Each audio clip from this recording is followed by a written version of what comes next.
ये जज साहब का फैसला मोदी जी, अमित शाह जी और बीजेपी की गाल पे जोरदार तमाचा है। आज मैं चैलेंज करता हूं, 10 साल मुख्यमंत्री था, कितनी फाइलों पे साइन करे थे? कोई एक ठेकेदार, कोई एक दिल्ली सरकार का वेंडर खड़ा होके कह दे केजरीवाल ने पैसे मांगे थे। दोस्तों, मैं राजनीति छोड़ दूंगा। उन दोनों ने, मोदी जी ने और अमित शाह ने षड्यंत्र रच के बोले तुम्हारा बेटा चोर है, केजरीवाल भ्रष्टाचारी है, केजरीवाल ने शराब घोटाला करा है, केजरीवाल 100 करोड़ रुपए खा गया। सवेरे से शाम तक मीडिया में डिबेट चलते थे, केजरीवाल भ्रष्टाचारी है, केजरीवाल चोर है। लोगों को बहुत दुखी करा। जज साहब ने फैसला सुनाया है, मोदी जी आप झूठ बोल रहे हो, केजरीवाल कट्टर ईमानदार है। जज साहब ने फैसला सुनाया है, कोई सबूत नहीं है। जज साहब ने फैसला सुनाया है, पूरा केस फर्जी है। यह जज साहब का फैसला एक बार 600 पेज का फैसला है, कोई ऐरा गहरा फैसला नहीं है। पढ़ के देखो आप लोग, ऐतिहासिक फैसला है। कई वकील बोल रहे हैं कई सदियों के बाद ऐसा फैसला लिखा जाता है। मोदी जी कहते हैं केजरीवाल भ्रष्ट है, कोर्ट ने कह दिया केजरीवाल कट्टर ईमानदार है। मैं मोदी जी को कहना चाहता हूं, मोदी जी भ्रष्टाचार खत्म करना चाहते हो? खत्म करना चाहते हो? मैं बताता हूं भ्रष्टाचार कहां है। हिम्मत है तो एक्शन लेके दिखाओ।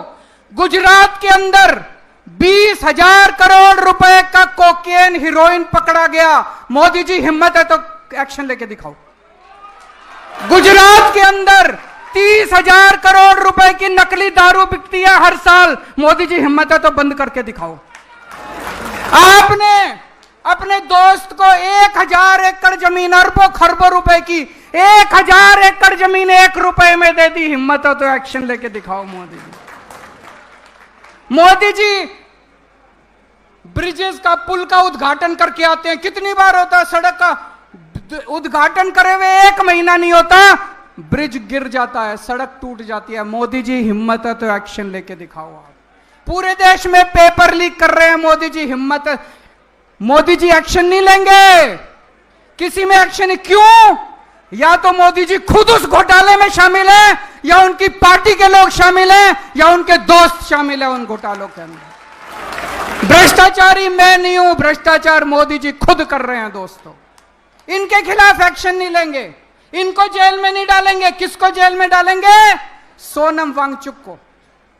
सोनम वांगचुक को जेल में डालेंगे, महराज मलिक को जेल में डालेंगे, नरेश बाल्यान को जेल में डालेंगे, केजरीवाल को जेल में डालेंगे, मनीष सिसोदिया को जेल में डालेंगे, संजय सिंह को जेल में डालेंगे। इन लोगों को जेल में डालते हैं। कौन है सोनम वांगचुक? बहुत बड़ा वैज्ञानिक है दोस्तों, बहुत बड़ा वैज्ञानिक। उसको तो पद्मश्री मिलना चाहिए, पद्म भूषण मिलना चाहिए दोस्तों। बच्चों की, गरीब बच्चों की पढ़ाई के लिए उसने पता नहीं क्या क्या काम नहीं किया सोनम वांगचुक को, उनको जेल में डाल दिया। मोदी जी सोनम वांगचुक से डरते हैं। क्यों डरते हैं? जब कोई तानाशाह पढ़े लिखे वैज्ञानिकों से डरना चालू कर दे तो समझ लो उसका अंत आ गया तानाशाह। कुछ लोग कहते हैं मोदी जी से देश नहीं संभल रहा, कुछ लोग कहते हैं मोदी जी को देश चलाना नहीं आता। मेरा कहना है दोस्तों, ना तो उन्होंने देश चलाना, ना उनका कोई इंटरेस्ट देश चलाने में, ना उनको सरकार चलानी। उनको देश से कोई लेना देना नहीं है। देश जाए भाड़ में उनकी बला से। उनको केवल एक ही चीज है, सत्ता की हवस है, केवल और केवल सत्ता चाहिए। सुबह से उठ के शाम तक मोटा भाई और मोदी जी केवल बैठ के ये देखते हैं कि सत्ता कैसे लेनी है।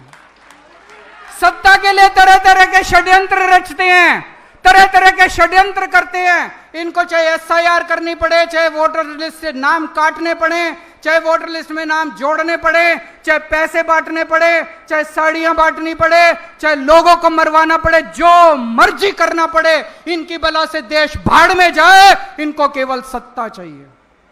एक दिन मोदी जी संसद नहीं गए। पूछा क्यों नहीं गए? बोले महिलाएं सारी मेरे को पीटेंगी। पढ़ा था अखबार में आप लोगों ने? बोले अरे मोदी जी, आपको महिलाओं से डर लगने लग गया।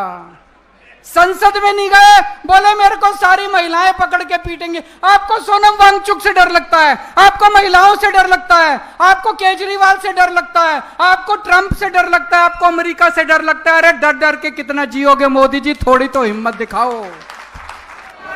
ये मेरे को भी इन्होंने भेजा है, इनके विजेंद्र गुप्ता जी ने ये ट्वीट करा था।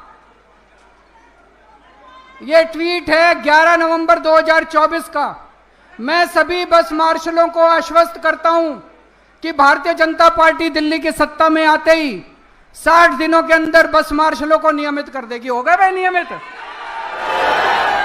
धोखेबाज विजेंद्र गुप्ता, धोखेबाज बीजेपी, धोखेबाज प्रधानमंत्री, धोखेबाज गृह मंत्री। मेरे को याद है प्रधानमंत्री जी खुद आके कह के गए थे दिल्ली में कि 8 मार्च 2025 से दिल्ली की हर महिला के अकाउंट में 2,500 आगे 2,500 रुपए। भाई अगर देश का प्रधानमंत्री झूठा हो तो उस देश की तरक्की कैसे हो सकती है? फिर देश के लोग किसके पास जाएंगे अगर देश का प्रधानमंत्री सरेआम स्टेज से खड़ा होकर झूठ बोलने लगे?